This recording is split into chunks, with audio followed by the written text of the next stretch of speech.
कल गणेश उत्सव का आखिरी दिन है। इसके बाद धूमधाम से गणपति की विदाई कर दी जाएगी, मगर उससे पहले ही भोपाल के एक हिंदू संगठन ने गणेश उत्सव में मुस्लिम डीजे वाले और लाइट वालों को बैन करने की मांग उठा दी, जिसे लेकर अब नया बवाल शुरू हो गया है। सवाल है कि आखिर गणपति पूजा में मुस्लिम डीजे और लाइट से उन्हें आपत्ति क्या है। देखिए रिपोर्ट।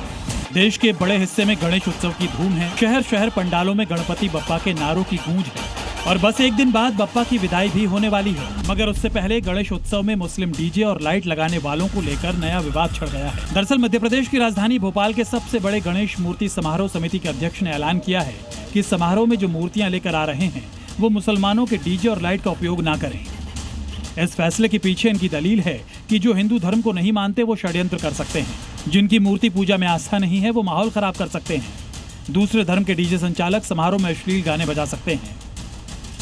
अन्य समाज, मुस्लिम समाज के लोगों को आप डीजे का काम देंगे तो उन्हें हमारे धर्म में से कोई आस्था नहीं रहेगी, और जब आस्था नहीं रहेगी तो स्वाभाविक है कि वो बीच बीच में अश्लील गाने भी बजा सकते हैं, फिल्मी गाने भी बजा सकते हैं, जिससे कि हमारा धर्म बदनाम हो, हमारा धर्म, हमारी धार्मिक परंपरा दूषित हो और लोग कहें कि देखिए इनके चल समारोह में अश्लील गाने बज रहे हैं।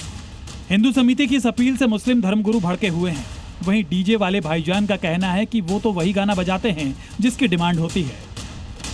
त्योहार को कितनी पवित्रता से मना सकते हैं ये उनका राइट है, और हर समाज को राइट है। अपना संविधान जो है वो ऐसा है कि हर समाज को अपना त्यौहार अपनी पवित्रता के साथ या अपने मैनुअल के साथ मनाने का अधिकार है, और अगर वो ऐसा चाहते हैं तो बहुत अच्छी बात है। तो उनके भी अपन आदर सम्मान करेंगे, कोई दिक्कत नहीं उससे। तो अपन तो व्यवसायी वाले हैं, उसमें उनके हिसाब से वो अपना तरीका बता रहे हैं, अपन को इससे कोई इंटरफेयर नहीं कर सकते।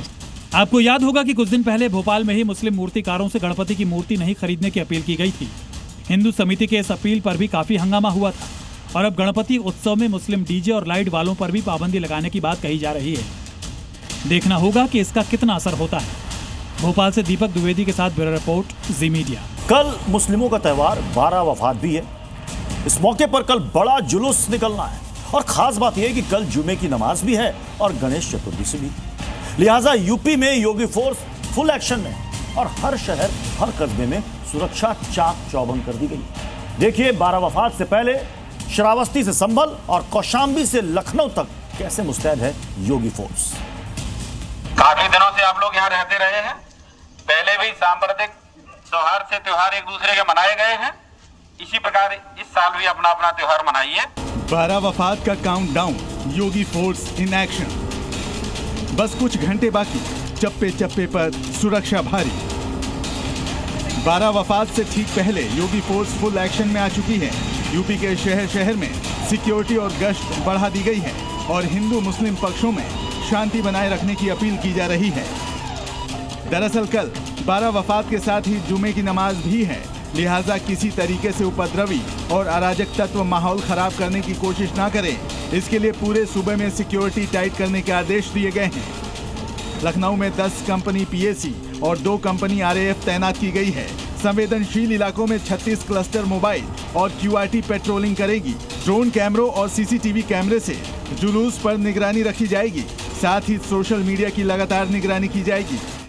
कोई भी व्यक्ति किसी भी प्रकार का जो भड़काऊ भाषण को फैलाएगा, शेयर करेगा, उसको लाइक करेगा, उसको स्प्रेड कराएगा, कठोर कार्रवाई की जाएगी।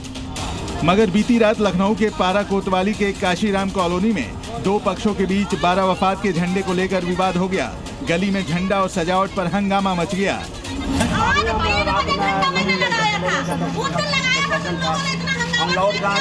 हालांकि योगी फोर्स फौरन मौके पर पहुंच गई और मुस्तैदी से हालात को काबू किया, साथ ही लोगों से शांति बनाए रखने की अपील की। काफी दिनों से आप लोग यहाँ रहते रहे हैं। पहले भी सांप्रदायिक त्योहार से त्योहार एक दूसरे के मनाए गए हैं, इसी प्रकार इस साल भी अपना अपना त्योहार मनाइए। अनावश्यक लोगों के फालतू के बहकावे में ना आइए। आपको सूचनाएं देंगे, भड़काऊ बात कर सकते हैं, किसी की बात मत सुनिए। वहीं पिछले कुछ वक्त से मजहबी विवाद का एपी सेंटर बन चुके संभल में एएसपी अनुज चौधरी ने 12 वफात के जुलूस को लेकर पीस कमेटी की बैठक बुलाई, जिसमें मुस्लिम धर्म गुरुओं के साथ साथ डीजे वालों को भी साफ संदेश देते हुए प्रशासन की गाइडलाइन के अनुसार जुलूस निकालने के निर्देश दिए। जो उच्च अधिकारियों द्वारा जो निर्देश दिए गए सबको अवगत कराया गया है। डीजे को लेके भी बताया गया है, जो के कॉलम में निकले मानक के अनुसार जो उसकी आवाज रखनी है वो बताया गया है। इस बीच ऑल इंडिया मुस्लिम जमात के राष्ट्रीय अध्यक्ष मौलाना मुफ्ती शहाबुद्दीन रजवी बरेलवी ने भी मुस्लिमों से शांति के साथ ईद मिलादुन नबी का जश्न मनाने की अपील की है। बरेलवी ने मुसलमानों को हिदायत देते हुए कहा है कि जुलूस में सिर तन से जुदा का नारा नहीं लगाएं, पाकिस्तान, ईरान, फिलिस्तीन का झंडा न लहराएं, झंडा लहराना है तो अपने देश का तिरंगा लहराएं। नौजवानों को इस बात पर ध्यान देना है कि उत्तेजना फैलाने वाले भड़काऊ नारे न लगाएं और इस बात का ध्यान रखें कि पाकिस्तान से प्रमोट किया गया नारा सरतन से जुदा अपने जुलूसों में कतई न लगाएं, क्योंकि इस नारे से हिंसा की बू आती है। अब देखना होगा कि कल 12 वफात के मौके पर मौलाना की अपील और योगी फोर्स की तैयारियों का कितना असर होता है। ब्यूरो रिपोर्ट, जी मीडिया। यूपी में अपराधियों, उपद्रवियों और माहौल बिगाड़ने वालों के लिए योगी फोर्स का सीधा मैसेज है, माहौल बिगाड़ोगे तो गोली खाओगे। पिछले 24 घंटे में यूपी के 8 जिलों से जबरदस्त एनकाउंटर की खबरें आई, जिनमें चोर, लुटेरे और हथियारों के साथ साथ तस्करी और छिनैती करने वालों पर भी शिकंजा कसा गया है। चौकी के सामने ऐसे कभी आगे से वीडियो नहीं बनाएंगे, हमारी गलती हम क्षमा चाहते हैं। यूपी में माहौल बिगाड़ोगे तो गोली खाओगे। संभल, बहराइच, गाजियाबाद, योगी फोर्स का पक्का इलाज। ये 3 तस्वीरें महज बानगी हैं कि यूपी में योगी फोर्स किस कदर एक्शन में है, चाहे हुड़दंगी हो या उपद्रवी या फिर अपराधी और असामाजिक तत्व। योगी फोर्स से किसी का भी बचना मुश्किल है। सबसे पहले देखिए संभल से आई ये तस्वीरें। सोशल मीडिया पर वायरल ये रील कई हफ्ते पुरानी है, जिसमें कुछ हुड़दंगी युवक संभल के हयात नगर थाने के बाहर डांस करते हुए रील बना रहे थे। रील बनाने के दौरान कुछ युवक थाने की ओर इशारा भी कर रहे थे, जिस पर योगी फोर्स ने संज्ञान लिया और फिर रील में दिख रहे 5 हुड़दंगियों को हिरासत में ले लिया गया, जिसके बाद सभी के सुर बदल गए। चौकी के सामने ऐसे कभी आगे से वीडियो नहीं बनाएंगे। सर हम यहाँ बारात में डांस किसी ने वीडियो बना ली, कोई रिश्तेदार था उसने, हम तो जरा बारात में आए थे, सामने प्रोग्राम चल रहा था, हम तो थाने चौकी के सामने ऐसे कभी आगे से वीडियो नहीं बनाएंगे, हमारी गलती हम क्षमा चाहते हैं। बताया जा रहा है कि ये सभी युवक बारात में आए थे और इसी दौरान संभल के हयात नगर थाने के बाहर हुड़दंग करते हुए डांस करने लगे और आपत्तिजनक इशारे करते हुए रील भी बनाई। मगर रील वायरल होते ही योगी फोर्स एक्शन में आई और हुड़दंगियों से माफी मंगवाई।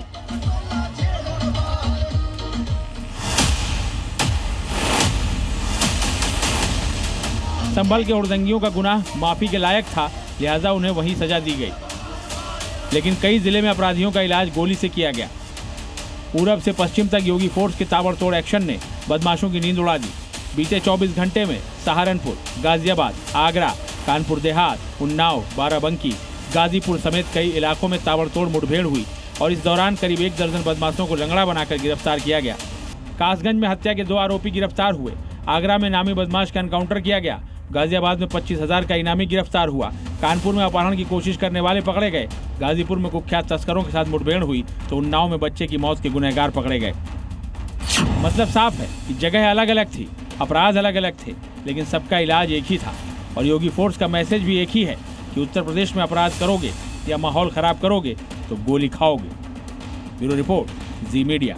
यूपी के कासगंज में हिंदू युवक की दिन दहाड़े हत्या से तनाव की स्थिति बनी हुई है।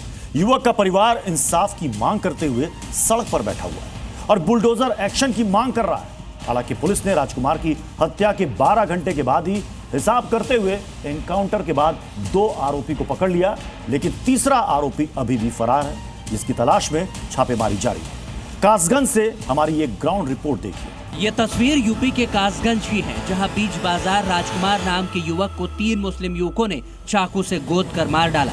राजकुमार का कसूर सिर्फ इतना था कि उसने उधार दिए पैसे मांग लिए थे। वहीं दिन दहाड़े हुई वारदात के बाद योगी फोर्स एक्शन में आई और 12 घंटों के अंदर मुठभेड़ में 2 आरोपियों को गिरफ्तार कर लिया। मृतक राजकुमार का परिवार और गांव वाले सड़क पर उतर आए हैं और दोषियों के लिए मौत की सजा के साथ बुलडोजर एक्शन की डिमांड कर रहे हैं। 3-4 बंदे थे, वो बाजार में कुछ इनके पैसे आ रहे होंगे, इन्होंने पैसे मांगे होंगे उनसे, तो वो लोग दारू पी रखे थे, उन्होंने पैसा नहीं दिया, चाकू मार के तुरंत मार दिया। एक जो हमारा चाचा लगता है उसके भी चाकू लगा हुआ है, वो तो घायल है।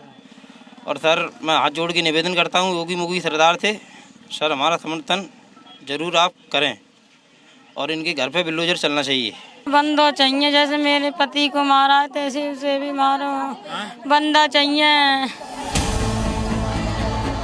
दरअसल पूरा मामला पैसों के लेन देन का है। राजकुमार ने गांव के ही 3 मुस्लिम युवक असलम, शमसुल और इरशाद को उधार दिया था, मगर तीनों ने कई बार पैसे मांगने के बाद भी नहीं दिए। कल राजकुमार ने पैसे मांगे तो तीनों मारपीट पर उतर आए। इस बीच एक आरोपी ने चाकू से ताबड़तोड़ हमले कर दिए, जिससे राजकुमार लहूलुहान होकर गिर पड़ा और उसकी मौत हो गई। हमले में एक और युवक भी घायल हुआ है। पैसे के लेन देन को लेकर आपस में विवाद था, उनके बीच विवाद हो गया। कुछ देर के बाद वो विवाद हाथापाई में तब्दील हो गया, जिसमें कि एक पक्ष ने दूसरे पर धारदार हथियार से वार कर दिया, जिसमें 2 व्यक्ति गंभीर रूप से घायल हो गए। जब उन्हें अस्पताल के लिए ले जाया गया तो रास्ते में एक व्यक्ति जिसका नाम राजकुमार है, उसकी अस्पताल ले जाने के लिए रास्ते में मृत्यु हो गई। युवक की हत्या के बाद तीनों आरोपी मौके से फरार हो गए, लेकिन योगी फोर्स से वो बच नहीं पाए। पुलिस ने 12 घंटों के अंदर ही 2 आरोपियों को मुठभेड़ में गिरफ्तार कर लिया। आरोपी असलम और शमसुल के पैर में गोली लगी है। दोनों के पास से तमंचा और कारतूस भी बरामद किया गया है, जबकि तीसरा आरोपी अभी फरार है। इलाके में तनाव का माहौल है। आप देख सकते हैं कि गांव की महिलाएं, पुरुष सड़कों पर उतरे हुए हैं।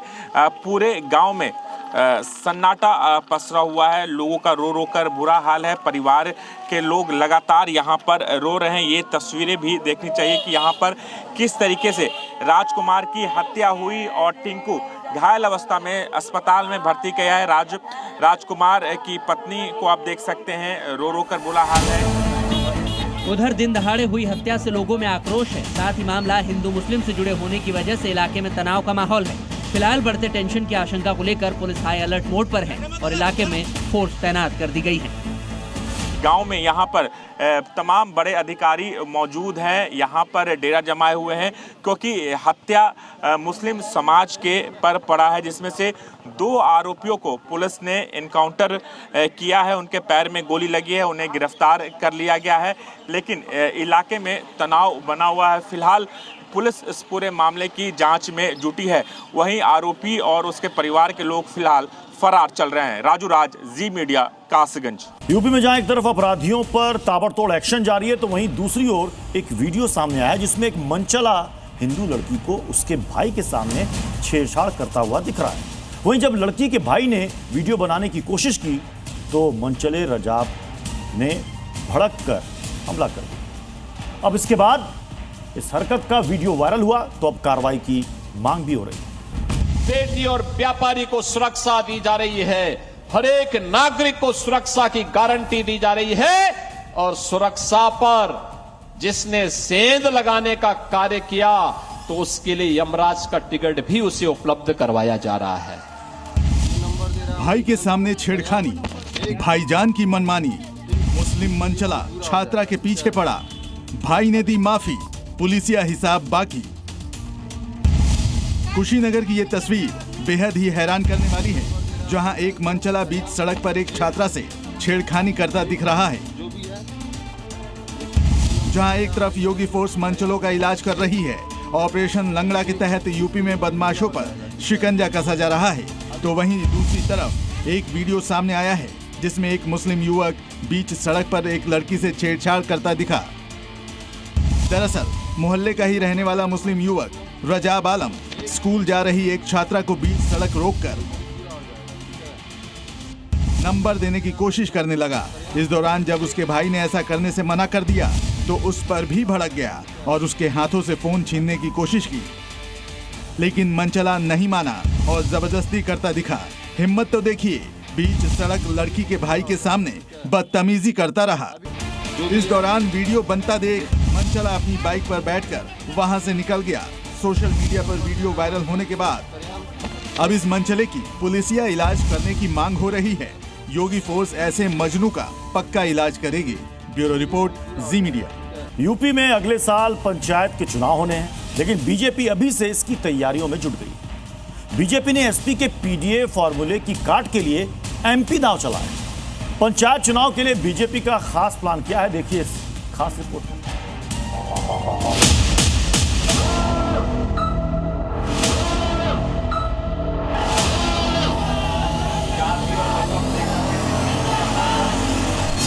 यूपी में पंचायत चुनाव, बीजेपी का एमपी दांव।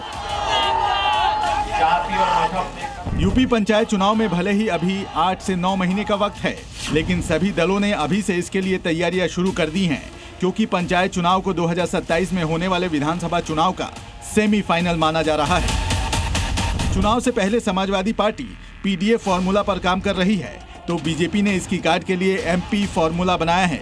बीजेपी कैसे माइक्रो मैनेजमेंट पर काम कर रही है, ये आपको बताएंगे। लेकिन एमपी फॉर्मूला क्या है, पहले ये समझ लीजिए। एम का मतलब है मुस्लिम और पी का मतलब परिवारवाद है, यानी मुस्लिमों का साथ लेकिन नो परिवारवाद। यूपी में एसपी के मुस्लिम वोट बैंक पर सेंधमारी के लिए बीजेपी के इस मेगा प्लान के तहत पंचायत चुनाव में बीजेपी करीब 2000 प्रधान और 120 जिला पंचायत सीटों पर मुस्लिम प्रत्याशियों को बाहर से समर्थन देगी, क्योंकि प्रधान के चुनाव में बीजेपी अपने सिंबल से चुनाव नहीं लड़ती।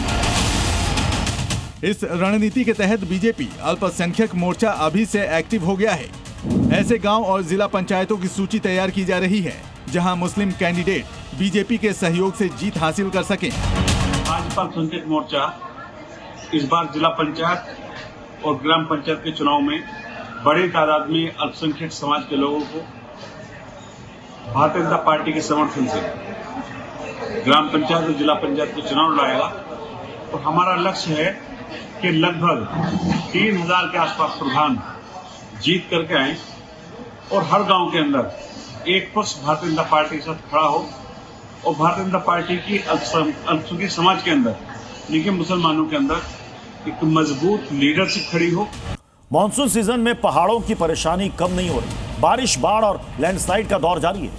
कहीं पहाड़ टूट रहे हैं तो कहीं घर बार बह रहे हैं। जम्मू कश्मीर, हिमाचल और उत्तराखंड से एक के बाद एक डराने वाली तस्वीरें सामने आ रही हैं। देखिए पहाड़ी इलाकों में मौसम ने किस कदर कहर बरपा रखा है। अखनूर के गढ़खाल इलाके में चेनाब नदी के पानी ने भारी तबाही मचाई है। 26 गांवों का संपर्क पूरी तरह से कट गया है। सब कुछ जलमग्न है। बीएसएफ ने रेस्क्यू ऑपरेशन चलाकर 50 लोगों को सुरक्षित निकाला। लोग ट्यूब के सहारे या तैरकर नदी पार करने को मजबूर हैं। घर के साथ साथ सामान और मवेशी भी पानी में डूब गए हैं। किसानों की फसलें पूरी तरह तबाह हो चुकी हैं। कुछ लोग फ्लोटिंग ट्यूब की मदद से अपने बचे खुचे सामान ढूंढने की कोशिश कर रहे हैं, लेकिन चेनाब का बढ़ता जलस्तर चुनौती बन रहा है। तबाही का मंजर जो है वो देखने को मिल रहा है। और इसी बीच अगर बात करें अखनूर की, तो चेनाब नदी का जलस्तर लगातार डेंजर मार्क के पास चल रहा है, जिसकी वजह से चेनाब से सटे कई सारे जो गांव हैं वो पूरी तरह से यहाँ पर सड़क मार्ग से, मुख्य मार्ग से यहाँ पर कट चुके हैं। इस समय हम गढ़खाल के कोटली इलाके में मौजूद हैं, जहाँ पर आप देख सकते हैं पूरी तरह से चेनाब दरिया ने इस पूरे गाँव को अपनी चपेट में ले लिया है और अभी भी लगातार जो जलस्तर है वो यहाँ पर बढ़ रहा है। पुलवामा में भी हालात विकट हैं। यहाँ सेब किसानों को बाढ़ और बारिश ने कहीं का नहीं छोड़ा। पुलवामा की तरह ही कुलगाम और शोपिया में भी सेब की फसल तबाह हो गई। क्योंकि 2014 में जिस तरह के हालात हुए थे, कुछ ही समय बाद हमने देखा था उस वक्त पानी पूरे शहर में भर गया था। और आज भी अगर आप बहाव देखें, अगर जल्दी कुछ सरकार कदम नहीं उठाती है, कोई डायवर्जन नहीं देती है, तो हो सकता है ये बस्तियों तक पहुंचाए। मैजूर नगर, छानपुरा, नावगाम जो इसके एडजेसेंट यहाँ पर इलाके हैं, वहाँ तक जा सकता है। अगर बस्तियों में गया तो लोगों को काफ़ी दिक्कत होगी। और निसंदेह ही जो लगातार बारिश हुई और जो ये बंड यहाँ पर जैनीपुरा में टूटा है, उसके कारण कहीं न कहीं लोग बेहद परेशान है। लेकिन सवाल ये,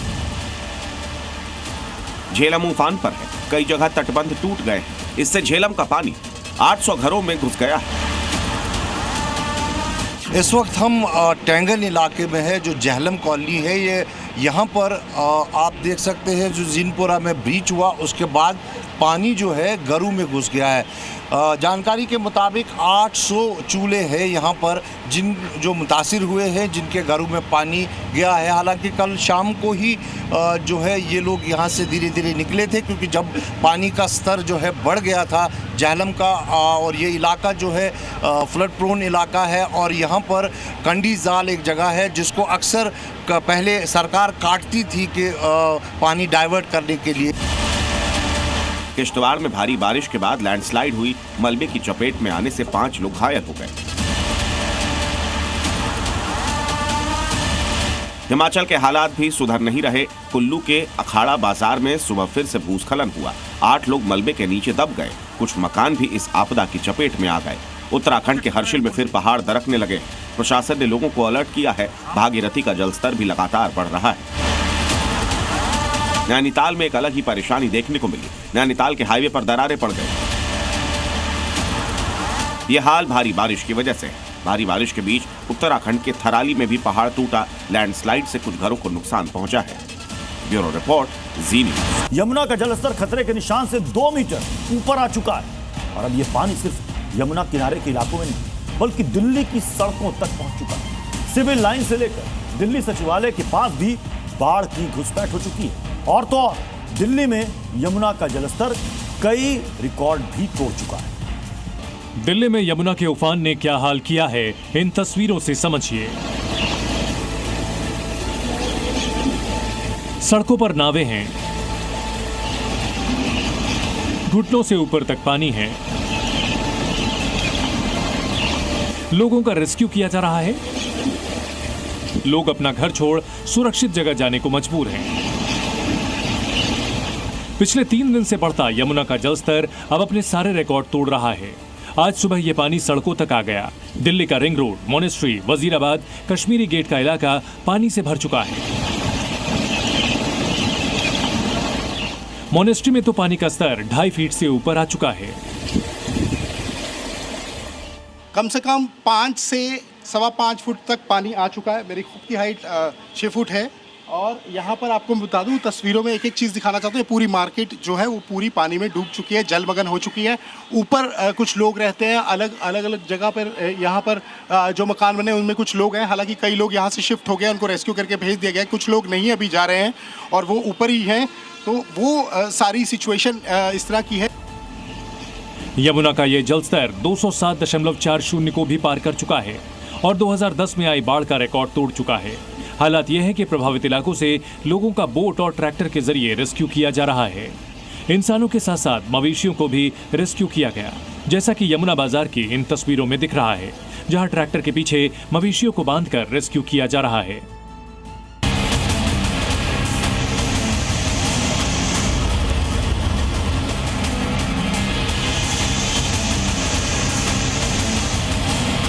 का पानी क्षेत्र में आने के बाद लोगों की जिंदगी कितनी मुश्किल हो जाती है। सामने देख रहे हैं आप तस्वीरों में कि किस तरह ज़रूरत का सामान लेकर लोग यहाँ से आपको जाते हुए नजर आएंगे अपने रिश्तेदारों के यहाँ, या कोई ऐसी जगह जो सेफ हो, सुरक्षित हो। हालात इतने खराब हैं कि जो रिलीफ कैंप बनाए गए थे वो भी अब जलमग्न दिख रहे हैं। यमुना बाजार और मयूर विहार इलाके में बने इन कैंप्स में भी पानी भर गया है। सामने रिलीफ कैंप भी बनाए गए थे, लेकिन सबसे बड़ी बात कि रिलीफ कैंप्स में ही पानी भर गया है। यानी जो लोग इन रिलीफ कैंप में कल रात तक रह रहे थे, उन्हें यहाँ से एक बार फिर हटाकर दूसरी जगह शिफ्ट किया गया है। पानी का स्तर बढ़ता जा रहा है। इस पानी ने बीते कई सालों के रिकॉर्ड तोड़े हैं। कई ऐसे साल हैं जब यमुना का पानी इतने ऊंचे स्तर पर नहीं पहुंचा था। कुछ ऐसा ही हाल कश्मीरी गेट का भी है, जहां सड़क पर पानी आ पहुंचा है। इस वजह से ट्रैफिक पुलिस ने एडवाइजरी भी जारी की है। कश्मीरी गेट पर बना बस अड्डा भी जलमग्न दिख रहा है। पहाड़ों में लगातार बारिश हो रही है, रुक रुक के बारिश हो रही है और वहाँ से पानी भी काफ़ी ज़्यादा निचले इलाकों में पहुँच रहा है। आपको बता दें कि हाथी बैराज हो, चाहे वो उखला बैराज हो, चाहे वो वजीराबाद बैराज हो, वहाँ से भी जो है पानी छोड़ा जा रहा है और यमुना का स्तर इस समय 260.48 पहुँच चुका है। सड़कें जो है लबालब पानी से भरी हुई हैं। इसके कारण जो है काफ़ी ज़्यादा जो है अफेक्टेड है ट्रैफिक। यमुना का ये पानी अब दिल्ली सचिवालय के सामने की सड़क पर भी आ चुका है और आगे जाने से रोकने के लिए सैंडबैग लगाए जा रहे हैं।